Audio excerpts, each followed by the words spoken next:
welcome to the Sacred Femme Alchemy Podcast, a podcast to help you on your sacred feminine journey towards self-love and healing. I'm your host, Lisa Mae Francisco, a sacred feminine guide and mentor. In the podcast, we'll dive deep on how to heal your core wounds, reclaim your feminine power, and liberate your truth so you can be your wild, authentic self. Thanks so much for listening. I'm super excited that you're here. Hi, everyone. Thank you so much for tuning in and welcome to the Sacred Femme Alchemy Podcast. I'm very excited to welcome guest Stephanie Fleitas, and she is a long friend of mine.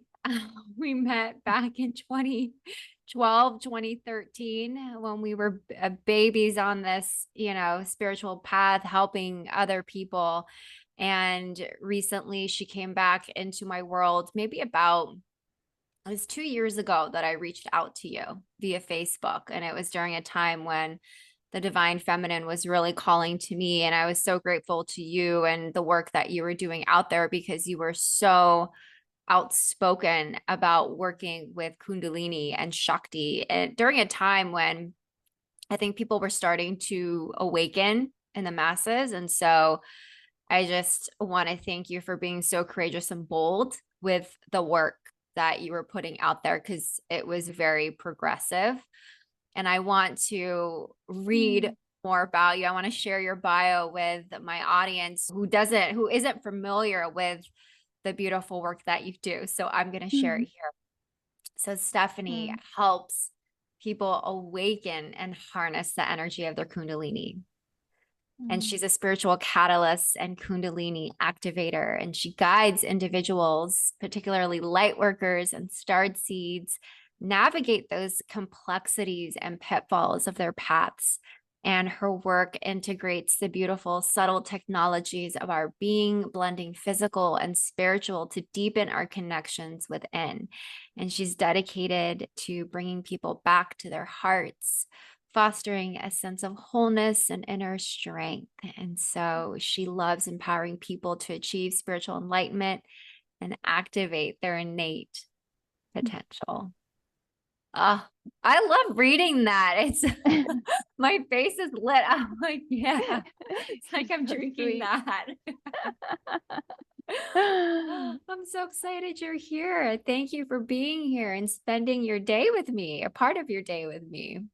Yes, I'm really excited to be here. We have been looking forward to this. This has been a divine orchestration of us coming together. So yeah, I'm very grateful. And it amazes me the interconnectedness of our reality and like all the synchronicities of how we met so long ago. Oh my God. And we were both, on different paths and in our own evolutionary journey. I mean, and then we're here today. It's crazy because I think about when I met you in 2013. We were just both strangers. We were both part of this like business program. And then we were like, decided to meet up for sushi because I was in Atlanta for a business trip. And I was like, hey, this girl seems cool. Let's just meet up. We're both in the same city. Where were you at that time when I met you? And just thinking about where you are now, it's honestly, I mean, I don't know you too well, but night and day, right? Night and day. Yeah, it's been quite a journey. I feel that when we met at that time, I was very much still spiritually connected. I feel like that was my more like pure state of, I was really in my heart, very connected. I was living in Atlanta at that point. I had been working for Grey Goose for it was going to be like 3 or 4 years. But I was getting this itch I wanted to travel the world because I wanted to connect and explore. And I just had this desire to connect with other people. And spirituality has always been such a big part of my life, even since I was a child. So when I was in Atlanta, even though I worked for a company like Grey Goose, it was very opposite of my personality because I actually, I drank socially, but it wasn't like a thing that I cared for. The partying scene wasn't really my thing, but people were always my thing. So I would find myself, since I was a child, people would gravitate towards me. Even as a child, I think I had better relationships with my friends' parents than I did with my friends. I was like the friend that I would hang out with, like my school counselor, and we would be like philosophizing and and I would be talking about my spiritual theories and philosophy, and she would be really intrigued while trying to help me go through whatever emotional turmoil I was going through. Wow. So I always felt more comfortable with adults, I think, because I was also raised mostly by adults. I didn't really have, like children gatherings, or, my mom had me later in life. And so I spent a lot of time just around adults. So I think around that time that you met me, yeah, that was really the stage I was in, but I was just, more in this spiritual connection of just flowing and following my intuition was always kind of the energy that I was in. Right when you met me, I was contemplating, because a year later is when I decided to travel. And I was like, all right, I think I'm going to leave, my job. I'm going to sell everything and I'm going to go backpack, which was very scary, but that's where I was at. Oh my goodness. And how were those travels? Where did you go to? I started off in Prague. So at the time, I had been introduced to Teal Swan's work. So I had a blog that I started. Oh. Yeah. So I started a blog, which is around the time I had already started a blog in 2009, which also is what led me to the business school that we were in. A friend of mine had recommended it because I had already been blogging, but I started it as just an outlet because when I was younger, the way that I would connect with myself and really with my higher self was through writing. So every time I would journal, my higher self would come in and I would be able to see what was going on in my internal world. So around that time, then at one point in 2010, I think I was guided to start doing videos, which I was really nervous about. So I started doing videos. And again, it was just like something would happen. I would have an aha moment of my inner world and I would just share what was coming up. And there was this person, I believe his name was Mike. It's been a long time. He would follow my work on YouTube. And one day he's, hey, check out this girl, Teal Swan. She reminds me a lot of you. So I was like, okay, cool. So I started like watching her stuff. And at the time, the concepts really resonated, the way she was breaking things down. And I was like, I just had this intuitive hit. And I'm like, I'm going to interview her and I'm going to do one of her events in Atlanta. And sure enough, within back in the day, like that was the energy I was in. Like the moment I set something in motion, things would just kind of come together. And sure enough, I don't know how, like maybe a few weeks after that, my friend Mike calls me and says, guess what? Teal's coming to New York. And he was living in New York. And I had brothers that lived in New York. So Oh, I was like, okay, I'm going to go because I can stay with my brothers. yeah, yeah. And then I went, and that was the first time that I met Mike, this friend of mine that we became friends, but we met each other through YouTube. And so we went to the event together. And the first person that we run into at the time was her best friend who was managing all her stuff, Blake. And we go out to breakfast with him. Oh my God. Yeah, it's like the little synchronicity. So from there, we talked about it. I said, I want to do her workshop in Atlanta. He was like, perfect. So from there, it was just became this thing. I got an interview. I interviewed her, which turned out to be like from her fans, like her fan favorite was our interview. Oh, I was extremely nervous. And then shortly after that, I hosted a workshop for her. But then I had plans to leave and I started in Prague because that's where she was going to be for her first workshop. And from there, I left on my own and I just traveled by myself with a backpack. I had $10,000 that I took with me. wow. And yeah, and I started through Prague. I did a little bit of the Eastern region, West. Then I left to Bali. I spent about 5 months in Bali on and off, and then Thailand, Mexico, and then back to the States. Oh my God. I am so curious. So, do you think I'm so fascinated with this teal swan thing? So, was she sort of like your Eskimo into diving deeper into the feminine world and the language around it? I mean, what really drew you to her? No, actually, I wasn't at the time really connected to the divine feminine energy or Yeah. consciousness at all. For me, my spirituality was always, since I was a kid, I was really connected to angels. Like I was very connected to the Mm, angelic realm. And actually, I was very scared because I was very connected, but also very innocent. Like mm, I didn't have ego involved, which we'll get into that later because, you know, but there was no ego. There was awareness, but there wasn't this over awareness that I was different or that I was connected. It just was my innate, right? So since I was a kid, I didn't realize at the time, but I was very clairsentient and very claircognizant. So I would get really deep mm. feelings. And sometimes I would get drop ins. I would know things that in some cases really helped certain people around me. Like I had friends that I got them out of like dangerous situations because of my Wow. intuition. So that part I was always connected, but it was the angelic realm. And I was very obsessed with the emotional world and then also psychology, because as a child, I grew up feeling as if there was something wrong with me, that I was crazy. I Mm-hmm. couldn't manage my emotions. And I felt very overwhelmed. And so I felt like I was just like a bad, innately, subconsciously, like a bad person, like a bad kid. Mm-hmm. Mm-hmm. So I dove really also deep into trying to understand like my inner world to kind of fix myself, because I thought there was something wrong with me, because that was like the messaging I received growing up, which was Mm. beautiful because we start to recognize that some of the themes, some of the struggles or family dynamics or the neglect or the traumas are part of something larger of your soul's assignment, the themes to develop the skill, the gift that you're here to explore, to give. So in essence, it was great because it really dove me in at an early age into the like metaphysical, like the spiritual world of the emotional and the psychological. And then later on, my mother had gotten really sick when I was between 15 all the way till I was 17. She was in and out of hospitals, like Mm. almost dying.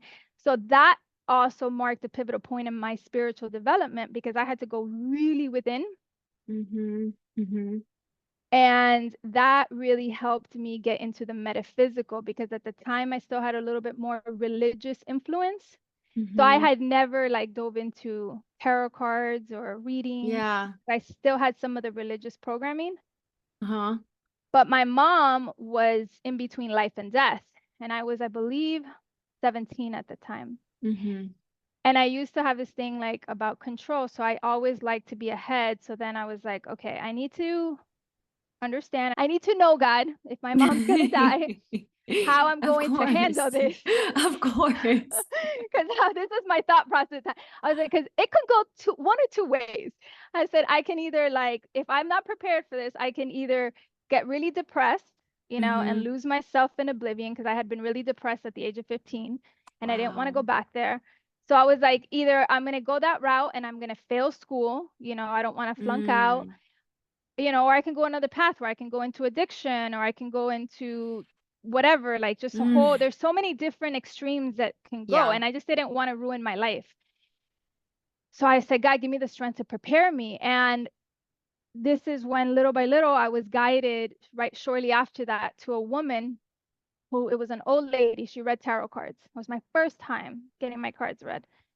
And I was so nervous. Of course, right? It's been something you don't do, and you're taught like religious programming, like anything pagan, like you're going to hell. I'm like, okay. But man, let me tell you, I told her nothing. I was silent. I went in Yeah. there. She starts pulling the cards and she's like, immediately saw my father wasn't in my life. She said, you have this gypsy energy around you, blah, blah. But she's telling me all these things, which is cool to hear. But I'm like, I'm trying to get to, she tells me about my mom.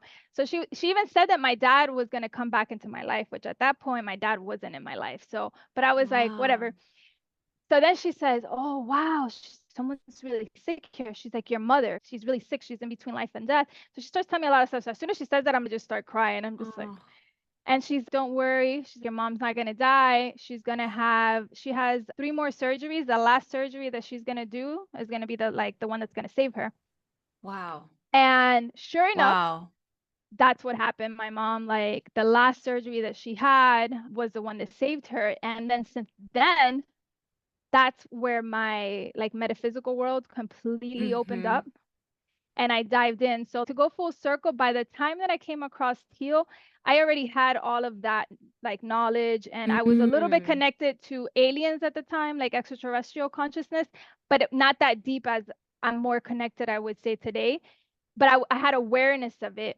So by the time I met Teal, I think that what gravitated me towards her was I really appreciated the way that she delivered information and the way that she broke Mm. down like the mechanics and the emotional stuff, because I'm a nerd like that. So there Mm. was an appreciation for the art form of how she brought forth these concepts and broke them down that I really admired.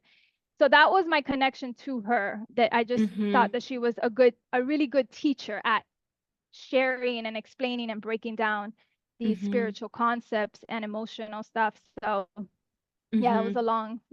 Yeah, no, and it's so interesting because as you were talking, I realized that like I found another similarity.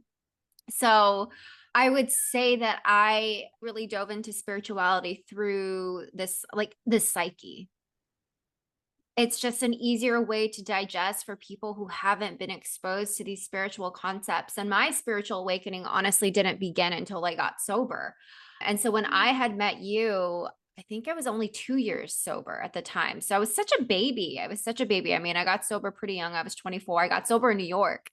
And it was, that was the first time because I too had religious programming. And so even though I always had this deep connection to God, I didn't like how there were rules around worship, certain things you could do, certain things you can't do. And it just really triggered me of not being able to define my own spiritual type of relationship with source, with a higher consciousness. And so when I had found 12-step community, it was very much this whole world, this whole realm, and a deeper way of how to look at my actual actions, how they impact people, how do I connect to my soul on a different level. But it was still through this sort of dogma, which hasn't resonated with me in a while, you know, if we speak about in current terms. And so now I've found Tantra. It's so interesting to see the different evolutions.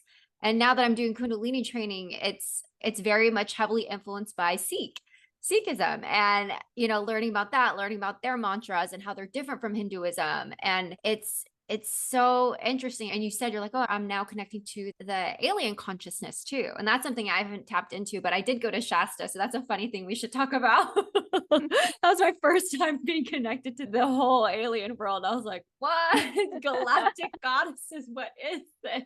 This is insane. But I think there's something about getting too caught up in the psyche as well.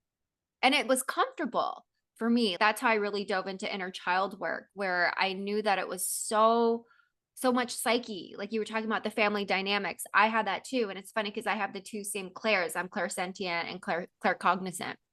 It's just like when I really dove into the psyche, it just kept me there.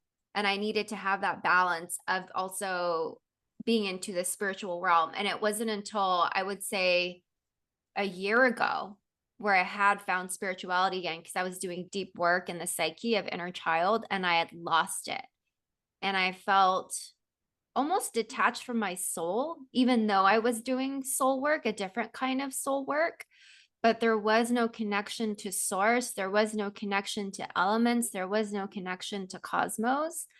And I remember my first time going into Kundalini class with my current teacher now, who's my, you know, trainer, but I just remember crying because it was as if my soul had quenched its thirst for something that it didn't know it actually needed. And so now I'm trying to find that balance, like you said. And we were even saying like earlier, as we were, you know, grounding ourselves for doing this co-creation of getting back to the heart. Yes. Wow, that's a journey. That's so beautiful. And you touch on so many points as well with your story of also, it's a beautiful reminder that, you know, our struggles, something like addiction, right? That there's a lot of Yes. people that struggle with that. And these are certain things that we take on, you know, this is at least the way that I interpret reality, you know, and we're always shifting and changing and evolving, but the soul came here to have an experience. You know, we're spiritual beings having a temporary human experience. So the soul doesn't care about anything else except expansion. God is always in an expanded, contracted state. That's all it knows how to do. And our soul is here to have these experiences. So a lot of times, this is why, too, part of our evolutionary process and our spiritual journey is also eventually realizing that we have to close the gap of separation. And that gap of separation resides in the heart, even energetically from the chakras, right? It's as the Kundalini process starts, it's this purification, it's the awakening of the divine, really the divine feminine, divine mother consciousness, and having to purify our lower self, or our, you know, our more animalistic primal nature of our human experience, which is still part of us. And then our spiritual nature needs to also come down and trickle down. And both of these energies, both of these consciousness need to meet at the heart. and unify, and then we have to come back into wholeness within ourselves through a lot of the work also that you were doing, which is the healing the inner child and our divine mother, divine father wound, because part of us coming into the experience that we all agreed to have this like sleep amnesia, right? Where the divine in a way goes down and goes to sleep so that it can have this illusion of waking up and remembering itself through new experiences from different vantage points. But when we come into the system, we're plugged into what I call the matrix. But this world is designed to fragment us. That's part of the agreement that we came in. So whether you do it early on or whether you do it later on, we all have to go through the spell of forgetfulness at some point. And something like the theme of abuse or addiction or different themes are so chose. Some souls are very specific. Some souls are like, I want to have this experience, but I'm not going to be an addict in this life, but I want to have the experience of addiction. Right. And I want to know how I'm going to evolve from that. And so when we start looking at things from that vantage point, which is the vantage point of the soul, we also can ease up the guilt that can come from our past and how we've shown up or the spaces we were in, but realizing that it's all part of our journey, because for you, that was your awakening moment. That was the point in your blueprint that you designed and said, all right, at this point right here, drop a red pin. We're going to start the reawakening process. And like sometimes, yeah, I mean, it's so interesting because I don't know what I just had, I woke up from a crazy dream last night, and, I was thinking about, I mean, honestly, it's Shakti. I feel like at this point in my life, it's this inflection of being ready to have transformation on a deep, higher conscious type of psychic level where both are actually merging, like you said. And, I'm doing this mantra called So Pork, and it's part of Kundalini, and it's about really healing the divine masculine and you're wounding with the divine masculine. And it's a 30-minute chant. And I cry. Like there's just something so emotionally moving about it, and just crying with it. And the other day, and I had never, I mean, usually people always tell if you want to forgive your ex, like, pray for them, send them love. And so I'll do it. I'm like, okay, whatever, bitch, I'll do it, But I don't feel like it's fake. It's fake to me. It's like my parents when I'm little dragging me to church, and, I'll go to church with them so I can go get dim sum afterwards. Get me, if I feel better, I'll do it. But it's this different level of actually being sincere about it, like devotional about it. And no one had told me to do it, but it just pops in my head. And for the first time, and we had been broken up since 2016. Like the last time we had our merry-go-round in those relationships. And it was actually the first time where I was able to send love without even anyone telling me to. And and I've spoken about it before, even to an abusive relationship that I was in. And that was back in 2010. But it's just this purity in your heart that comes from connecting with this divine feminine energy. And it's so deep than what other people preach of just looking pretty and being feminine. It's deep. It's so deep. It's the mother archetype. Yeah. Wow. Yeah. I feel that so deeply because, yeah, it's the mother archetype, the divine mother, and a consciousness that has been removed from the collective. We all suffer a huge collective mother wound, right? And yeah, the work is deep. It's not for the faint of heart. So, in everything that you shared, I can feel it because I similarly too recently. Well, one, this makes to a point of why it's so important. The biggest thing that I've learned because I've been on huge pendulum swings. My soul, I've gone to, I feel like, explore a lot of different themes and play a lot of different roles to understand a lot of these energies, because I've always known about me is I love energy. And on a soul level, my human is still coming into this like alignment with it. But on a soul level, I'm really an energetic master. I really have mastered the energetic realm, and I've tapped into those. And, you know, my human self is catching up. But the key is that you were talking about, that profoundness, that deeper consciousness integration, is really comes at meeting ourselves in the heart. And where spirituality is currently collectively is in this pendulum swing of still the mental world. It's very mental. And that's where there's a lot of exploring of the spiritual ego and false light energy, which, by the way, is just a necessary part of the process. This is why also goes back to discernment and not judgment, because evolution has a process and there are certain steps that we cannot bypass, right? Just like there's certain struggles and certain things that are so put us in that we had to experience. That was the thing, the energy that was going to forge us, that was going to reveal our spirit to ourselves, right? So there's certain things that we cannot skip, and the collective cannot skip that. And that's an energy that I recently, out of my Kundalini activation journey, went into. But to emphasize that is that as we start coming into the heart, that's when you can really feel it, because that's why you didn't feel it before, because it's all mental. And it's, you know, do this, do these steps. This is a spiritual community. And then you get this. And it's no, you are an energetic being, and all of your bodies need to be aligned. And this is a feel your way through this. And the part that the collective has been disconnected, because the interface that we're interfacing with in this reality, why they call it the matrix is because matrix means mother, but it's the false matrix. So it's one that's in the mental. This is why this world has been predominantly dominated by male energy, not divine masculine, but the male distorted, which is the patriarch, created on purpose in order to suppress the consciousness of the divine feminine out, keep it out of this reality, the divine mother consciousness.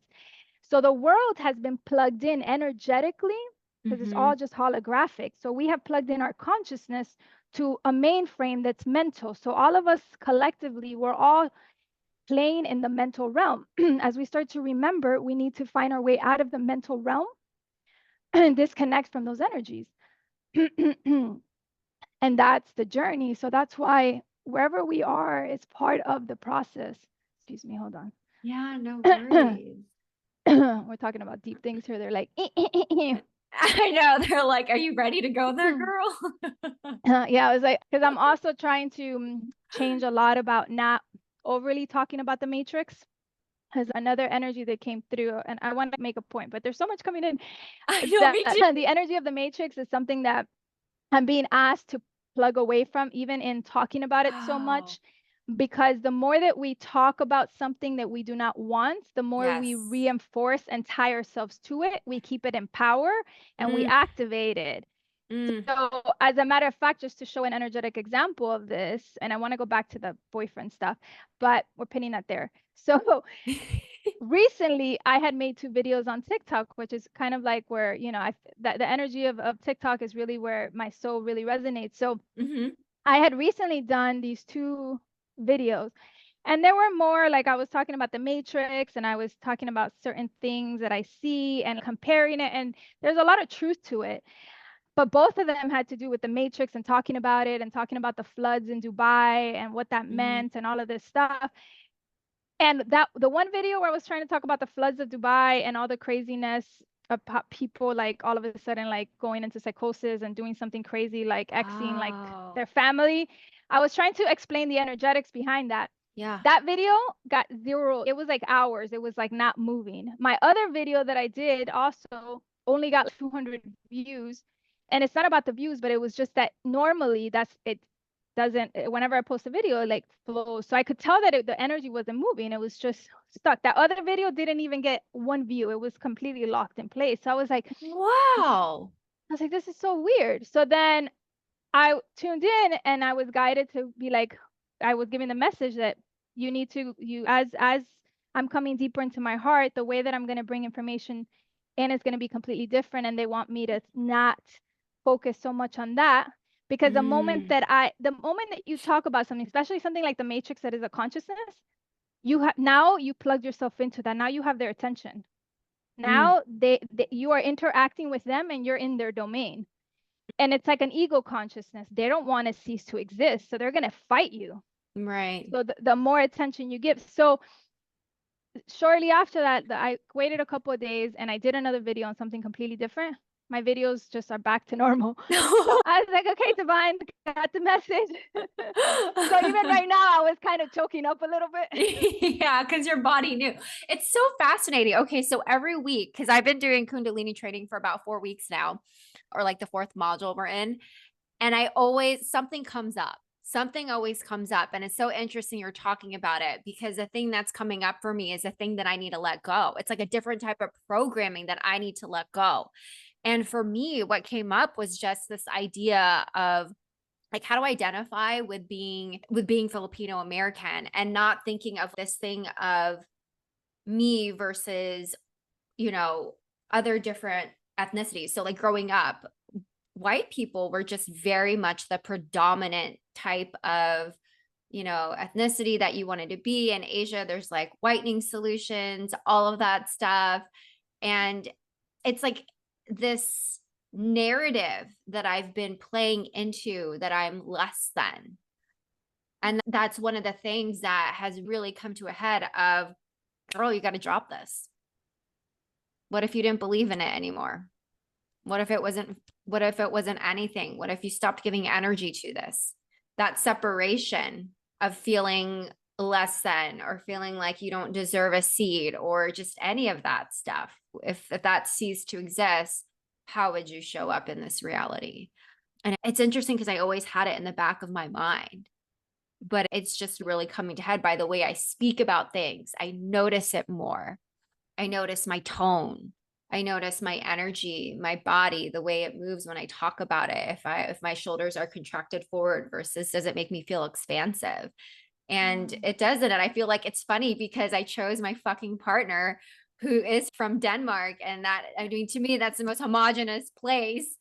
And, and I remember visiting and I felt not blonde, and I went to school in San Diego. I'm not blonde. There's just, I don't know, whatever story that I chose to experience in this earth. And it's funny as I'm thinking about it, oh, wow, I really have to move past that. I have to move past that. So thank you for sharing what you needed to let go too.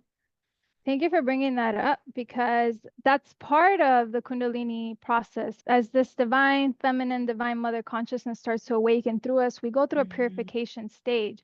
So spirituality from this energy, because it's really you coming online, Kundalini is a very also physiological process. It's an energetic process where, we talked a lot, the spiritual community, is in a lot of the mental, even if, they're doing a lot of plant medicine, but there is still, it's all mental.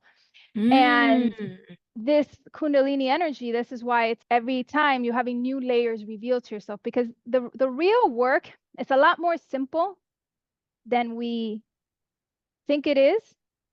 Yet the hardest part of it is being able to feel into all of it, because we've been so conditioned out of our feelings that a lot of us don't know how to feel, right? Our emotional body is really disconnected.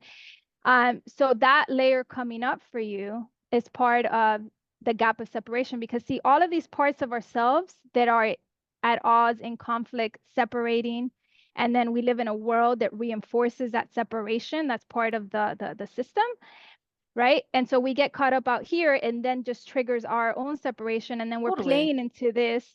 So the journey of Kundalini is, as it's purifying us, it's bringing everything into union, right? Union until we come into divine union with all aspects of ourselves, divine father, divine mother, and then back to the purity and the reclamation of our inner child, which is the potency of God. The purest form, representation of God and form in this reality is a child when it is born, before it's been traumatized, conditioned, anything. That is God. You're looking at God's greatest creation. Wow. Purity, right? That's us. We never lost that. And we're coming back to that. So your work, even in that, is as you're closing the gap of separation within yourself, that is part of the medicine also, that you will be gifting to others, whether it's through your teaching, whether it's just through, because a lot of people think they need to put themselves out there.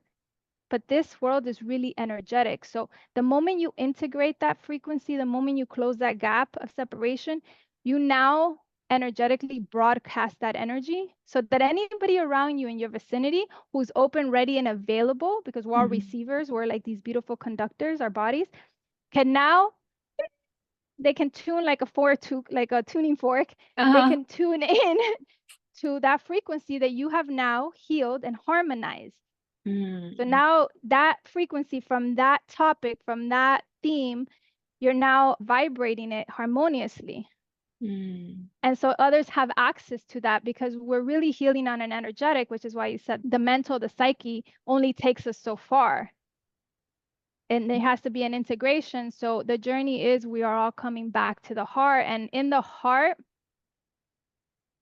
there's no right or wrong, and there's no black and white, and there's no this and this or that. It's this and that, because in the heart is multidimensional. You can see, you take one thing, and depending the context, depending what you can look at it from different vantage point. But the heart is here to bring wisdom, to bring clarity and love, but also not in a, because I could hear the collective being like, because the spiritual world is also very love and light, right? There is also an infiltration in the spiritual community of ungroundedness and a lot of love and light and a lot of bypassing. That's not what we're talking here. But the heart is so intelligent that it cannot let you bypass. But the journey is, can we land in the heart? And that's the journey that I've currently been on. And that's why, to tie in back when you said about your boyfriend, because I know this, so many people are going to resonate with what you said. Yeah. Because it's true. They're like, oh, do this, write out this letter and just sit there and send love, and you do it. And I've been there because I've also had, I was married, and that was part of my initiation, and a part of right before my Kundalini awakening. That was a big catalyst for my Kundalini awakening. And I took on very harsh themes for my soul. So when I got out of that marriage, I was very wounded, very confused. I completely lost my connection to my higher self, because that was a point of that experience. And, I was a mess because I had been so disconnected for so long in that marriage. And it wasn't his fault. It was the experience. I attracted him to give me that experience of really going into the mental world and giving me the temporary illusion of disconnection. But I also became a mother in the middle of that. And then I leave because I was guided to leave the marriage after 5 years. And when I leave, I have all the stuff that I have not processed, dealt with. Wow. I'm back in the world. I hadn't worked for 5 years. I became a mom. I was a stay-at-home mom. Everything that was the opposite of me. I've been working since I was 14. I was extremely independent, right? I traveled the world by myself. Wow. So I went to a relationship where I completely gave my autonomy, my personal power. And I said, okay, I'm going to buy into your reality in order to get some safety and security that I really needed at the time. And just like emotional, physical, just I needed some masculine covering. Yeah. And I didn't realize, but that was the experience my soul wanted to have, that in exchange, I would have to give up what was my essence, my natural blueprint temporarily, and mold myself into somebody else's reality. And we don't realize that's a constant also what we are doing. When we're not centered and grounded and have a foundation within ourselves, we're constantly allowing ourselves to get pulled into other people's realities, which is also when you're like, if you're talking to someone and you notice that you're being pulled into their reality energetically through either your like solar plexus. So not to go off. So that marriage was my catalyst for my awakening, because right after that was when I had my Kundalini activation. And then in that process, my journey has just been filled with so much. But part of this has been that my ex-husband became my nemesis. He was, I became this victim, and I was victimized, and rightly in some ways it was valid, because there were certain things I experienced that for my soul were very detrimental. And it's been this battle for all of this years, and trying to do the work of so many times I prayed, I did ceremonies, I purged, I cried, I sent him love. But as much as I did that, still things weren't improving. And we also have to understand that sometimes there's contracts in place. There's so many little subtleties. So the biggest thing is get in your heart and feel. But recently I left my mental world. So I had a purge. It was to, like, I think the Sunday that you and I were originally supposed to talk, that day before, I had a massive purge. Oh my gosh, so this is exactly why you needed a whole week to integrate, girl. You were in it. Yes, I was in it. Oh I my had just God. purged my life out the day Oh before my we were supposed to God. meet. And it was so intense because recently now I'm in a place where I'm building a foundational ground in my Wow. journey. So I've been channeling, we've been channeling these healings, these quantum healings, Mhm. where I've been shown that most of our light codes and our emotional, physical, mental, spiritual, and energetic bodies are out of date. So we need to Wow. upgrade these codes so that we can actually anchor in, like, the Mhm. energies of our higher selves and the energies that are coming into the planet. Most people can't hold those energies because their codes are not up to date. So Yes. Yes. so we've been updating. So I had updated my physical, but these just come like and so the mental, I knew I needed the mental the most because I've been Mhm. trapped since my Kundalini awake activation. I went really deep into what I would call the spiritual ego to explore that for 3 years. Mm. So, and then in my marriage, I was what you would call the lower mind, like more of the human ego mind, right? So I explored Mhm. those two worlds, this pendulum swing. So now it's okay. I've been stuck in the mind, and ever since I left these spaces, I've been in a battle between like my mind and what I believe.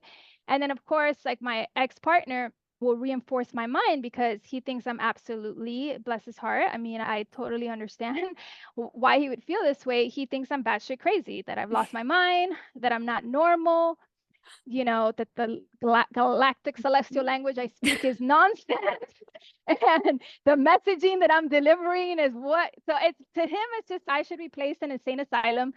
And really, the way that he's explained it to me, which was such a gift, was he feels that a lot of it is my trauma and that I've used Mm. spirituality as a way to cope with my traumas and blah, blah, blah. So sometimes in listening to it, I can be very convincing. So that Saturday, Mm. I had a conversation with him. We've been trying to find a way to mend, and I'm like really listening to him. And I left that meeting just, I lost my mind. I'm crazy. I should go.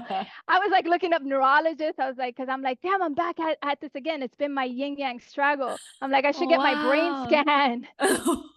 And then a few hours later, I start massively going into the purge my body. And then I'm in this struggle, and I was told, Wow.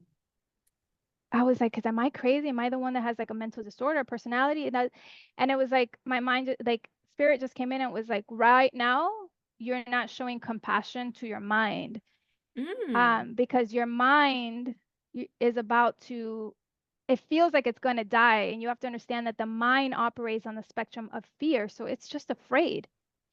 And I didn't know in that moment what was going to happen. I didn't know that I was actually about to leave the mental space. But I was like in this space where I was like, am I crazy? And then I'm thinking, like, do I not have, because when you go into the mental space, what I realized too is you struggle with feelings. So you don't have Yes. the amount of compassion and empathy that I know my natural soul, like when I met you, has. It was natural for me. But when I went in the mind, I lost that. So then I'm like, am Mm. I a person that's like narcissistic, that's crazy, right? Mhm. And then in that moment, spirit came in and goes, in this moment, you're showing that characteristic because you have no compassion towards your mind. It's about Wow. to die off. And really, it's not dying off, you're just leaving it. Mhm. And in that moment, it was just surrender. So then I just stopped Mm. fighting with my mind, and I just listened, and I held space for my mind. And as I held space, I just started to feel in my heart, and I just realized, but realized not from the mental, like I felt it. It was this wave that came over my heart, was like, and I was like, holy crap, I went so deep into the mental. I didn't Wow. realize I went so deep, and it was this cry of a child. It was so painful, the realization of how deep I went into the mental and how much I let go of my natural essence and my connection, like Mm. the authenticity of my connection with the divine, because I went so deep into the mental. And there's so much, you play so many roles, you do so much there, and Mhm. the pain of the realization and the layers. And all I did was cry and cry. And the more I cried, it was like there was more and more. And it just felt, imagine a hole going here and the hole just keeps getting like a black hole. I would imagine the void, that it just it never ends. That's how it felt. And I was on the floor and I'm like, just crying. And then I hear, this is the work. This is the real work. Feel the pain. In the pain is the healing. That the pain is where it's at. You can't run away from it. And I just felt it and felt it till eventually there was nothing else to feel into. And then eventually when everything released, my body just, my Kundalini activates. I start going into massive vibrations and energy starts to come in. And I could feel now my soul and codes coming in to recalibrate my system. And now I'm dropping in. So that was me getting out of the mental and receiving these light code upgrades because it's all energetic. And yeah, that was very intense. But oh my gosh. Oh my God. And so how has this week been? Just, I woo, mean, yeah, integrating all of that experience, that deep, profound experience. honestly, it's been amazing. I've just have been in deep gratitude because I feel an immense amount of peace that I haven't felt in a very long time. Like internally, I don't feel that there's a battle of energies in me anymore. And it just feels like there's this stillness and this trust and this serenity of just, and I can feel now more. And now I can see things, but it's from a space of I'm feeling into it, like just how kind of you notice like your separation with your ethnicity, right? And you can witness it through the heart as a compassion, and instead of berating or beating yourself up about it. And then it's okay, I'm noticing this so that you can kind of pivot, you know. So I'm noticing now, like even in my sessions before when I was more in my mental, you don't realize this. It was like always, oh, I need to make people's energies move. And I wanted to control the Yeah. session. And I need to do this. And it needs to be like this. And I want to do a really good job. And my perfectionist would come out. Did I do a good job? Did I do enough healing? You know, which all seem like it's super innocent and it's coming from a good place, which Yeah. it is, but it's all mental and it's still all ego, just disguised, you know? And so now I have this construct, like this contrast of, oh, wow, okay, I can really now have appreciation for my journey because for a while I had a lot of shame and guilt because I'm like, damn, I went really deep into all these themes that are very icky. But then it's no, because this is what like part of my soul is here to do. I'm here to close the gap of separation on a lot of these themes. And I know that my soul is usually on the cutting edge of things. So I went in to go really dive in to explore like the spiritual ego because these are all part of us. We have all these aspects and they manifest in different ways. And it's even to be able to understand it because even when I was in the ego, like the spiritual ego, which is what I just call from an energetic standpoint, all that means is that we bypass the heart. So our heart is blocked off. We haven't purified enough energy to flow actually to our heart. So we have some sort of awakening and then we go straight to our upper chakras. So our upper chakras open up, but there's a disconnect. So the energy's flowing. So this is why a lot of starseeds sometimes can seem very ungrounded or they're bringing in a lot of amazing channeled information that there's a lot of truth to it. However, there is a slight distortion in the way it's being delivered because the foundation within them isn't balanced because they themselves haven't done the foundational work. They're not in the heart. So they're operating from the mental. So they can channel information, but they either can't embody the energy in their own lives or they can't ground the energy into something tangible to make anything happen with it. So it just kind of, you're kind of floating up here energetically. So that's where I was in. I was like getting all of these Oh, wow. activations. And that was during the 3-year period that you were, oh, because I was going to ask you, what was that like for you as you started exploring it? And then you went into that other side of the pendulum where you were in that spiritual egoic self. And just how did that manifest for you during that period?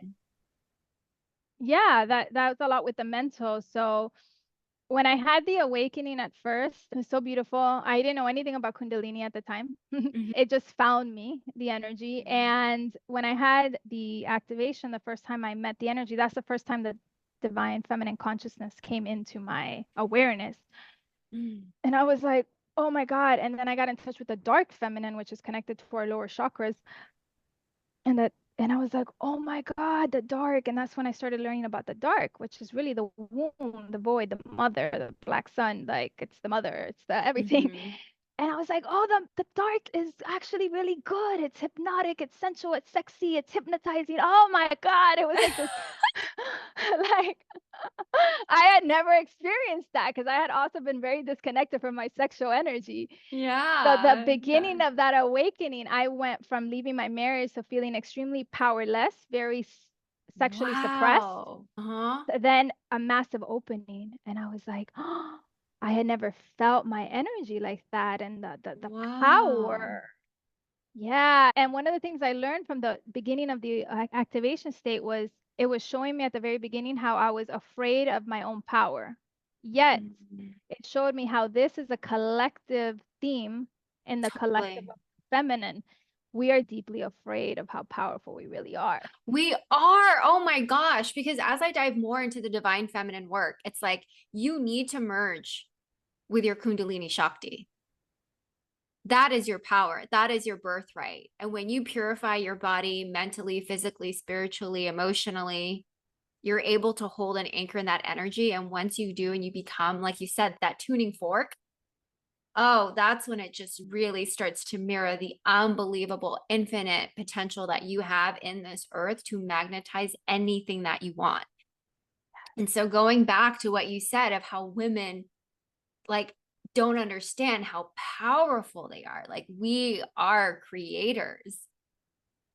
It's Mm. so beautiful. Like, a man comes from us, a man comes from a womb. Without a woman, there is no man. Yes. Like Yeah, I everyone love has that. their, right? Like everyone has their energetic womb chakra.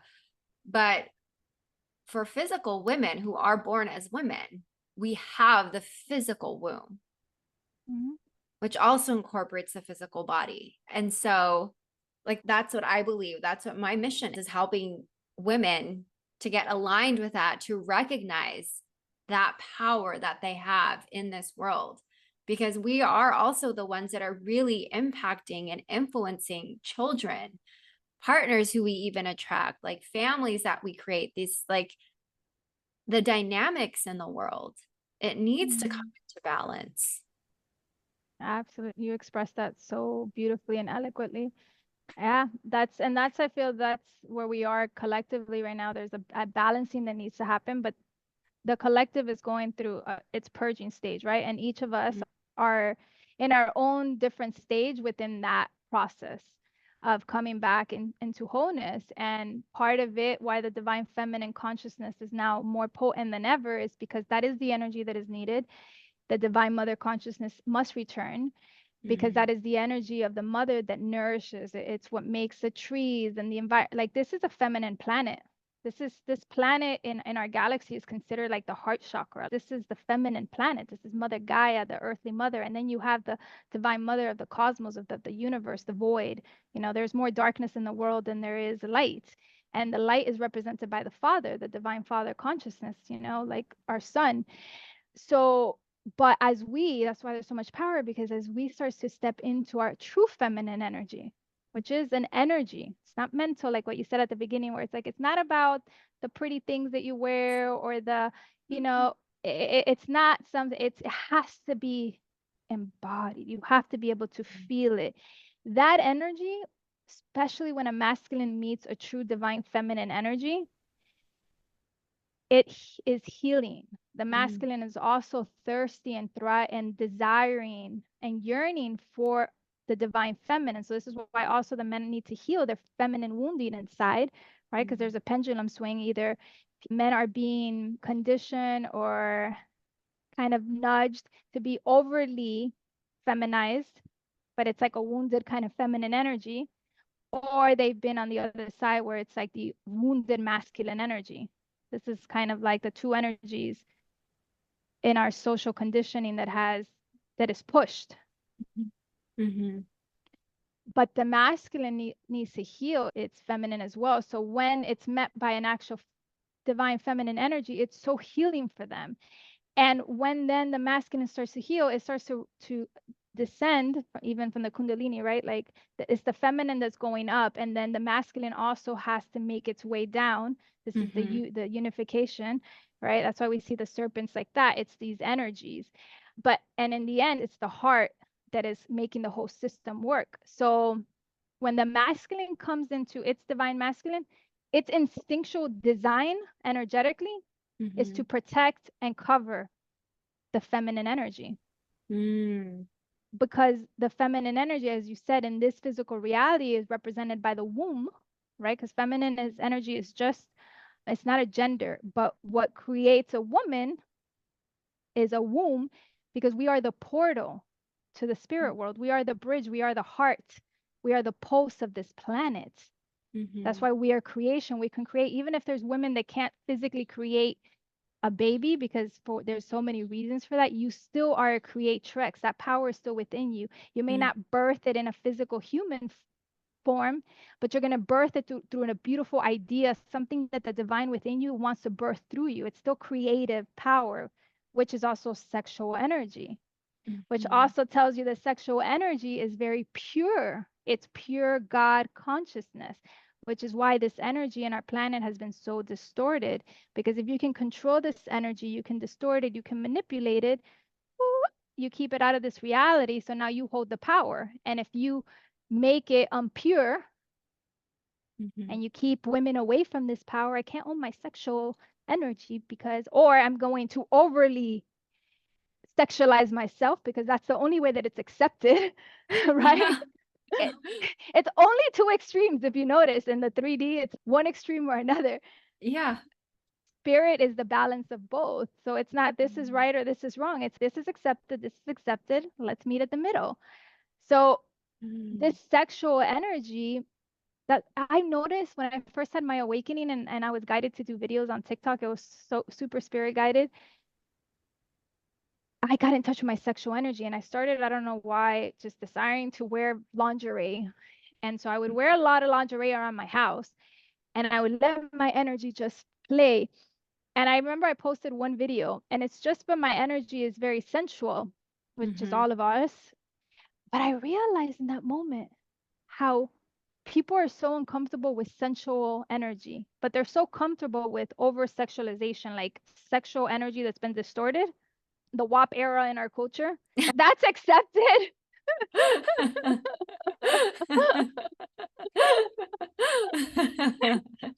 don't know. That's so, yeah. So define the difference for you between sensual and sexual, because we hear a lot of, and I want to get your opinion too, and your point of view on what is your point of view on sexuality and spirituality and how it's being portrayed right now through the spiritual lens? Repeat that one more time. Yeah. So what is your perspective of merging sensuality, sexuality, and spirituality? And how do you feel it's being portrayed in the spiritual world?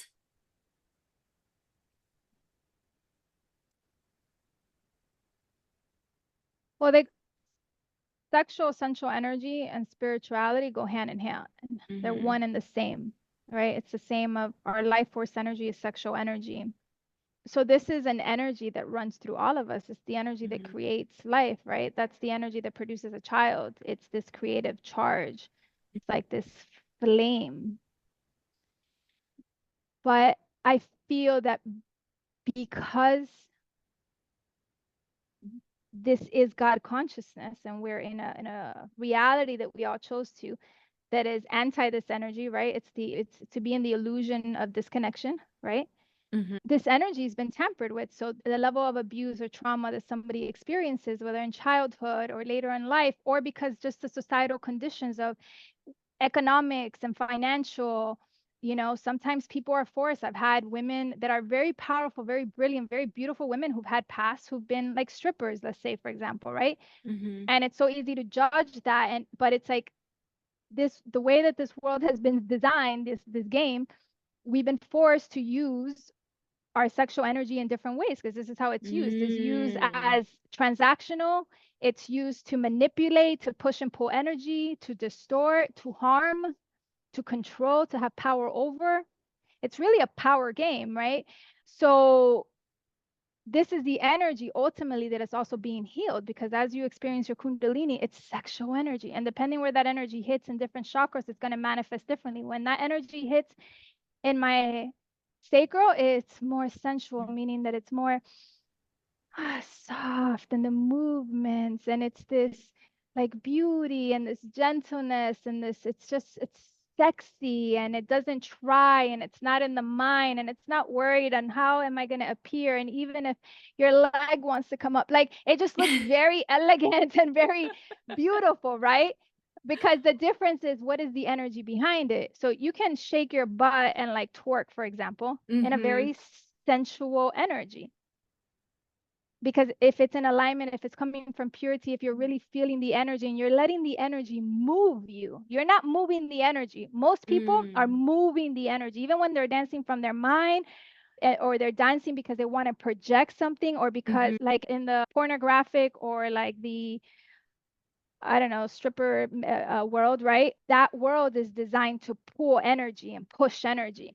So when they're using their sexual energy, it's more dominating. It's more of, I'm trying to energetically hook you and lash you.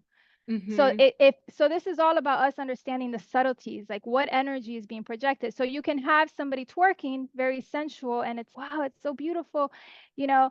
And then you can have what I would call the WAP era, which is, it's not connected to the heart. There's no connection truly to the body. It's, I need attention, or this is how I've been taught to get through life and to get my needs met, or because this is what it's accepted. So it's more of a distorted energy that's pulling, where the sensual energy is not pulling. That's what it is. It just is. I'm here. The feminine is, I'm here.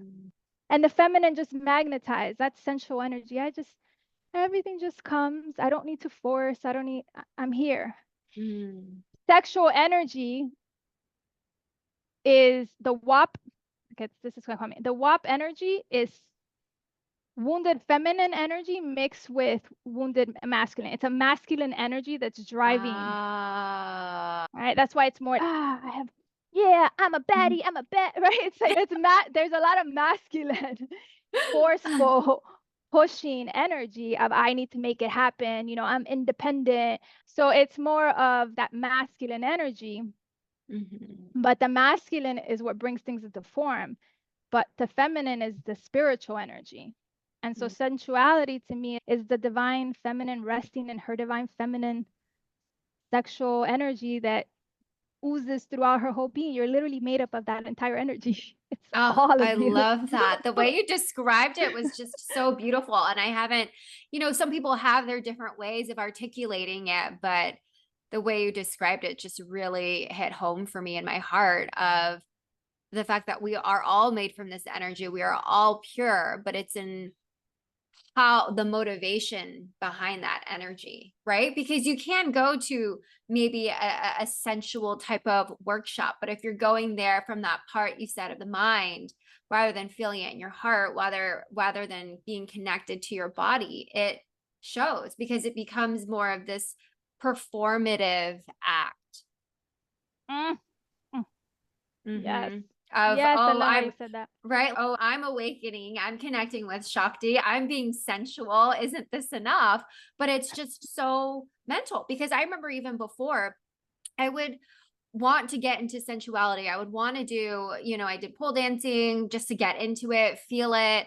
But I was still in my mind, looking at the mirror. How does it seem? But when you actually do it for yourself, because that's how the energy want to flow, as an actual expression of your body moving, because maybe it's divinely inspired, it's just different. It's pure. It's ethical in a way. And I think when you're working with Shakti, and this is what I'm learning even now more so, because, and I mean, you're this energetic master, but what's something that's really coming up for me is how much integrity there needs to be, because when you are working with other people's energy, oh my gosh. I mean, sometimes there could be an energy exchange, maybe it's not even at a subconsciously there's an energy exchanged. And so I'm being more protective of how do I energetically cleanse myself a lot of the time. But there is this ethical way of how do you handle it, and how do you work with it, and how do you respect it, because we're just humans sometimes trying to harness it or move it, like you said, or thinking that I can control it when really it's me just being a conduit for her to do her thing. That is it. Mic drop. That's something that's been coming up for me where I'm like, whoa, I need to That's bow down to beautiful. you. Like, I need to bow You down to you to be given this power. And so I've been diving more into, because to me, the goddess that really shows up for me when I work with her is Kali, hands down, all transformation. Give everything to her, she'll purify it, and then comes a birth. It's always her. It's always her whenever I do it, whenever I connect to Shakti, it's always Kali for me. Mm, that was beautiful, everything you brought forth. I actually was able to see your aura for a second. I was like seeing this beautiful, like bluish green aura around you. Ah. Oh my God, you brought so many great points. Yes, everything you, I feel that because this is where I am in Mhm. like now that I have integrated so much, that goes back to when you asked me about the spiritual ego, and by the Mm. way, you are in such a beautiful space in your journey. Like you literally really are foundationally doing all of the right foundational work, because you're having all of these realizations, right? These are Mhm. the steps of, because when you were saying that, that's my expiration in the spiritual and with the spiritual egos, was when this energy awoken within me. It was like, whoa, it's a lot. It's right at the beginning, it was like me surrendering to it. I was just surrendering to it. And then at one point, I realized that I could actually transmedium channel, and I Mm. could bring my energy all the way out through my crown in like ceremony and hold this energy and really become like the embodiment of all of these different variations of divine feminine. I got to really see how in the lower chakras is the dark feminine, Kali, Lilith, Sekhmet, all of these, like there's hundreds and thousands of different variations of the divine feminine, all the way up to the divine mother, which is all of those feminine energies. And I was able to, like, through these ceremonies, I would be able to embody each of these frequencies in my body. And for me, coming from such a powerless state, I didn't even know, and this awakening to my energy, Wow. it was like a lot to process in. And especially when I first had the Kundalini activating, I was leaking a lot of sexual energy, but I was completely still disconnected sexually. So I wasn't having sex at the time, and I didn't feel sexual. So I remember I had a friend that would hang around and she was like, Stephanie, I can't be in your room. There's too much sexual energy flowing out of you. And I didn't understand. I was like, I don't understand. And it wasn't until one day I did my first, one of the ceremonies where I learned that I can transmedium channel. And it was the first time I felt my own energy. And I was like, this is what people are feeling. And it was because I was leaking all of the Shakti energy out, because I had so Wow. much fragmentation. So I Uh-huh. couldn't feel my own energy. And then for the first time, I felt my energy and I was like, oh my God, like I felt into my sexual energy and all this Wow. stuff. So the journey's been, it's been very interesting, because you go from either feeling very powerless to all of a sudden having this massive awakening. With, for me, it was a blowout. My Shakti energy just blew out of my crown. So I had an overload of energy. And then I didn't really do the processing of the work, because immediately what starts to happen is I started magnetizing a lot of people into my reality. This Mm. energy is also very magnetic. I had a coach at one time call this the crack of the universe. So I started attracting a lot of people, and I went straight into healing because I discovered that I could move other people's energies, but I didn't really have any concept, right? Like I didn't know about CAP, which is like an energetic transmission, Mm-hmm. but it was just that I realized that I innately was doing this. And then I learned that the way that I also work with Kundalini is that I'm able to, if there's an agreement with the higher self, awaken the energy, but from the root. It's not an energetic transmission, but it's an awakening from the root up, so that you can actually start your process of your journey of the Kundalini. So, anyways, being in this awakening, it's what you said, because I, it was so many energies and experiencing this and that, that when you start doing energy work and people are giving you praises and this, But all along, Mm-hmm. I felt really powerless inside. I felt it was this conundrum, this paradox. I felt very powerful. Mm-hmm. I had gotten a glimpse of my multidimensionality. I tapped into places and I'm like, oh my God, I can't. Places that I cried humbly to the Divine Mother. I met the Divine Mother for the first time. I had no awareness of her consciousness until I had this awakening. I didn't even know Divine Mother existed. And then she showed up like just this consciousness energy. And she was showing me, she gave me this glimpse before my path really unraveled of what I was here to do. And I remember just sobbing and I was crying. I was like, I'm not worthy of this. Like, why me? I was like, I'm not worthy of this. And I remember she said, this was the first time I also heard these words. She said, it's because of your purity of your heart. And I had never heard this. This was before it was like a, and I was like, purity of the heart. And she was like, and I was like, this is a lot of power. And she said, absolute power only corrupts, like absolutely, if your heart isn't pure. So I just remember I was sobbing and I didn't understand it. And I got these messages. She's like, the women will come, they will come from all over. It was all this, I just got all these pieces and it was a lot. And then before I knew it, I started like pulling, the energy started taking people out of my reality and then pulling certain people into my reality, which I now understand is because I needed to go into really the spiritual ego. So at the beginning, it was very effortless and it was just like, but then after a while, I still hadn't done the work. So I was really stuck in the mental world. So then when you're doing the work, the energy work, which is you Mm-hmm. need to be very integral. There was parts where I would notice that either I would put a lot of pressure on myself to perform. It's not a fucking performance, right? But because I hadn't done enough of the work, so then my ego mind, so I'm like, I have to find ways to surrender. So long story short, the whole time I was in between allowing the energy, but then my mind would come in and try to control and dominate the divine. So it was like the ego and the divine having a shit show. Well, the divine would go and it's okay, you want the reins, the divine is not going to fight you. So then it would cut the energy. So it was a Oh. battle because it was like who's fighting for control? It was like the divine and my ego mind of all these little creatures Mm-hmm. fighting for power inside of me.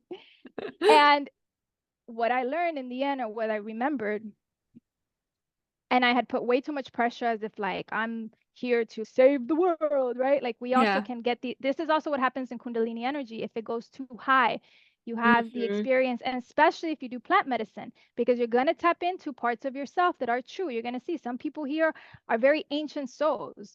However, that does not mean that you are that in this physical reality because you haven't even done the work to be able to hold that energy, to integrate it, to embody it, and let alone Mm. express it.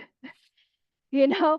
So it was like, and then you have to remember that you are not the one doing the healing or the transmitting. You are allowing, which is, you said it perfectly. I'm like sharing the different pieces of my story, but it's everything you shared very concisely.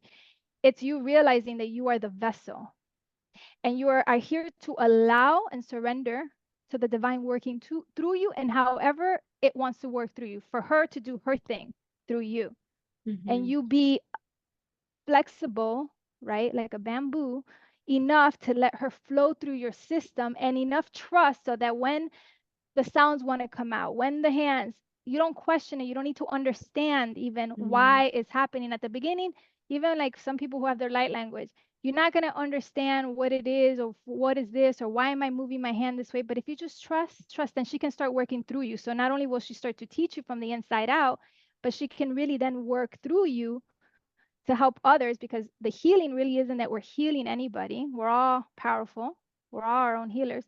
But we're just offering those of us who are in this process of awakening with our Kundalini, with the divine feminine, divine mother, we are, our vehicle is getting fine-tuned so that we can more effortlessly and more refined and precise bring through the energies that are needed for the person that is in front of you to then for their higher self, the greater part of them to decide to match up with it and be like, okay, I'm gonna now tune into this, right? So it's all energy. That's why Kundalini is with music, it's with sound. That's why light language is also, you can use it when you have more galactic energies. But you can use music and you can use uh pointing tools or you can chant and you see how the energy dances because it's all energy. Mm-hmm. But Mm-hmm. we have to be vessels, and that was the journey I went. It was a battle, and it's realizing even for this for our conversation today, because I'm now in a space where I'm back in my heart. So I'm in my training wheels. So before, even when I was more in the mentals, like to do the interviews, like I hated it because I knew that wasn't my essence. I knew that I wasn't completely 100% in who I am, but that's just where I was at the time, and I couldn't do anything about it. So it was really hard to sometimes even talk about concepts. Like I could talk about them really well sometimes, and then sometimes when the mind would get involved, I couldn't speak about them the same. I got stuck in comparison the whole time, looking at other people and being like, oh, they're so much better, and look at what they're doing. This is the mind. And so it's just, you know what? No, like I'm going to surrender in this session. I'm going to surrender in this conversation, and I'm not going to think about how I'm supposed to show up, how I'm going to be received, what am I even supposed to say, or how I'm supposed to say it. I'm just going to show up and allow. And even if it bombs, even if we have to be okay with that. Even in a session with Kundalini, working with a client, sometimes it's not meant for the client to experience nothing. That's actually meant for them to have no experience. Wow. And that's part of both of the work of the practitioner, right? The vessel, to know and trust that if that is what is happening, that's exactly the way it was intended to be. That's it. It doesn't mean anything that you did anything wrong. Right. Because the other soul, there's something there for them that they need to experience. Either they're searching for the next high that maybe they're not, or they're chasing the energy for the wrong reasons, or maybe they're just needing to learn how to sit in uncomfortableness, how to feel rejection or the feeling of failure or something not working out the way that they expected it to work out. And once they honor that process and they can stick through it and then be like, okay, it didn't work out, they don't make it mean anything about themselves. They do the process of feeling their way through whatever came up and them not getting what they thought they should get. When they can get through that process, boom, the next time they could have the experience that they wanted to. But the thing is, we cannot force, anticipate, or put expectations on the divine to say it needs to be like this, like that now. Because that's where we get into spiritual ego. That's where gurus and cult leaders are formed, and that's where you see a lot of people, and I include myself in that. I went through that experience. I had a lot of shame. I don't have any more shame owning that now, because I understand the level of wisdom that I have gained from that, right? But I'm also not going to shame, because when I was in the spiritual ego, I also was talking a lot about false light, and there's a lot of people in the community that are going to talk down about false light. Some people don't even know that they're in that energy. It's so unconscious. There's some people who perfected it, and we're not going to get into the other conspiracies about, we're not going to go there. There's a lot of levels to this, but even fallen angels, even that consciousness, the only reason that they don't come back to source is not because they don't want to. It's because the level of shame, or the level amount of how much they think that they fell from grace is so, the magnitude of that is too much for them to bear, that they cannot bear that they will be welcome back to the divine. So instead of even trying, they just continue the cycle. Even in, like, if we were to talk about the fallen angelic consciousness. And as long as we continue to point out here, instead of try to find how can we heal all of these separations, it doesn't mean you tolerate it. It doesn't mean that, right? Because there's the collective can go, they find so many ways. But what about this? But what about that? It doesn't mean that we accept things that we know are innately not good, or like that they can be harmful, like things that happen to children. But we have to find a way to understand the cause, the root, and infuse that root with love. And how can we close that gap of separation? And that was a journey for me to now be back in my heart, as I had to go through that. I actually felt like a fallen angel for a while, and I was like, I fell from grace. And there was this shame that just was like, and then the divine just showed me, like, I'm here with open arms. You will never be turned away. There's nothing that you can do. You can come back. You can connect again. And that's literally the message for people who are Christians of Jesus, right? Like the metaphor of Jesus dying on the cross for our sins energetically. It's letting you know that no matter what, you can always find grace. You can always come back home, because you are this energy. It is you. You have just forgotten it. and you've gotten lost, and you got lost because it was part of God wanting you to get lost. It was part of the divine experiencing itself in these energies to learn more about itself. And so when we can do this, it's really about the last thing that's coming through right now is just like in the spiritual path is, can we just learn from wherever you are right now? Can you just soften up whatever the messaging? So when you had brought up the stuff around your ethnicity, right? Maybe a person can't close the gap of separation right away, because that's another thing that people do is they want to go from 1 to 100 like this. Yeah. Inch your way, one foot in front of the other. How can you just soften it just a little? That's enough. And then work with that. And then you'll see that you release and more energy comes in.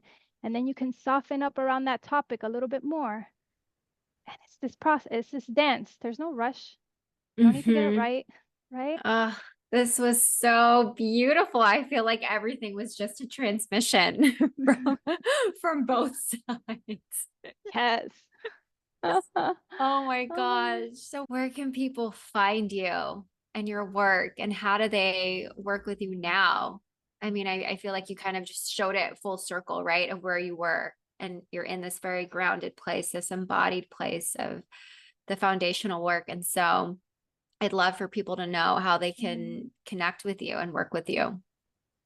Thank you. And Lisa, I just want to say, first of all, I just want to say thank you for this opportunity and this co-creation. I knew that this was important, and just being able to connect soul to soul and to just give me the opportunity to just connect and to show up and to just allow, this new space that I was integrating to like to flourish here is very beautiful, and you've gifted me so much. So I just want to say thank you for the gift that you gave me here today. So, and where you guys can find me is all my platforms are Creating Within, which is very fitting. We're always creating from within. So Creating Within is my website. And one of the things that I'm really focused right now is I have a community. I have a level 1 and a level 2. Level 1 is completely complimentary. And it's really just about the energetics. So this isn't concepts. This isn't about learning more, but it's about energy videos that work on just releasing energies from your chakras. I have a daily chakra flushing, which we had talked about. How do I protect or clear my energy? So it's just being able to flush out your chakras daily, and 1 to clean the bodies of water. And then level 2 is more where we do more of the quantum multidimensional work. We go a little bit more deep. There's more channeling there about like galactics and your origins. And there, the healings are more upgrades and activational right now. What I'm really proud of, because I've seen it is what's been coming in, these upgrades of the codes. So we have a 5 series of the light codes for your body, emotional, mental, energetic, that upgrade. So you have to do those, but we have them released little because you can't do them all at once. You have to take time and actually integrate, because it's just all energy, and the feedback has been really phenomenal. Some people are experiencing throwing up or like literal physical purging from some of the videos. Some you will get visions and integrations, emotional. So the videos are really powerful energetically. So level 1 is my way of really giving back to the collective, and I do live Zooms there, so that's completely free. Level 2 is $33 a month. So that's really where I'm putting my focus on. I still do one-on-ones for whoever feels called to work with me one-on-one in a container, really helping you, guide you through your spiritual awakening. And really where I'm at is about really focusing on the energetics, just helping you. This isn't about concepts or teaching you anything, but more of releasing, and how can you become a better like energetic conductor to feel your way through life and allow this energy of Kundalini to come through you. And one thing I do want to share, can I release something? I haven't shared it yet. I'm excited. Okay. So I haven't released this yet on any platform, so I want to unveil it on your podcast. Yeah. So this has been my baby in the making. This has been after my big tower moment of coming out of the higher chakras. I was guided to create this product, and it is a Kundalini Stop it. Oracle deck. God. Oh, obsessed. Yeah, I am so proud of this, because this is all the wisdom, everything that I learned, both experientially, intuitively, and guidance downloads from the divine, to really help people on their Kundalini awakening journey. And also any spiritual journey. If you're on a spiritual ascension, these are going to help you. And then also if you're on a Kundalini, it's really like a guidebook so you can use to either see where you're at, to see, because what I realized when I was in the journey, I didn't have the proper guidance. Right. And these cards, what it makes them very unique too, is that they're infused with light codes. So when you start I was going to say them, that. I knew you would do that. I was like, oh my God, that is so powerful. So I'll just show you a couple of the cards. Let's see. Wait, let me see. Let me take out my background for a second. That is such a beautiful imagery. All right, so I'm just going to take out my background so you can see. So these are, so the silver ones are energetic signature. So I have cards in here that can tell you what your energetic signature are, which is usually composed of multiple, but you can ask what's your dominant energetic signature. I'll show you other, let me see if there's other energetic. Oh, so these are some of the energetic signatures. That's so beautiful. Let me see. Oh, this is one of my favorites. Oh my God. Gorgeous. And then we have here for the sacral. So we have the chakras too. So you can know. So we have different categories in here. So you have for shadow work. So the darker are for shadow work. Oh my God, this is so good. Then you have divine feminine energies, like goddess wisdoms that want to come through. This is shadows. We have Mary Magdalene. And then also we have alignment. So we have things about like alignment. So let me see. Divine Mother. So we have cards in here that tell you when it's time, if you're feeling like you need to journey with medicine. And we also have a card in here that tells you if you've been using medicine too much. You have a card that will talk to you. So there's a lot of different things to cover all different aspects of your journey. Yeah. So I'm just really excited about this because I haven't shared it online. I haven't shared it with anybody. See, this one's a sacred pause if you've been overdoing it. So beautiful. And then I'll show you this last one. So this one, wave the white flag. So this is a lot of what we were talking about, the mental, when the mental is fighting the divine. So each card, like you can use it, you can see it, you can use the imagery to get your own messages. All of them have light codes in it. And then you have messages, you have descriptions, you have messages that come in from the divine to guide you on your journey, and then invocations to help you. So, oh my God, Stephanie, I love, that is a pinnacle of everything. Thank you. Of like that. I can really feel that. The heart, the love, the outpouring, the wisdom, the integration, all put into that for a journey, for creating this blueprint for people to make sense of things. Because even if that's just another way for them to tap into that sphere, to be guided by your energy through this beautiful deck and experience your wisdom. And oh my God, I'm gonna buy one. I'll give it to my best friend. Thank you. Yeah, I'm excited. Yeah, it's just a labor of love, and it was really downloaded to me, and yeah, I'm really proud of them. So I'm excited to share them, and it's something that we can use for our own journey. We can use them for clients. I used them for the first time on a client session, and everything that we talked about that was touched on in that session came through on the cards, like as additional confirmation. Oh my God, amazing. So when where can people buy that on your website, or when will it show up? Yes.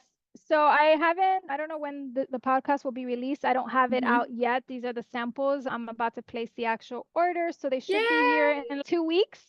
I'm going to be selling them on my website, on Etsy, and on TikTok Shop. Amazing. And Amazon. Amazing, girl. Amazing.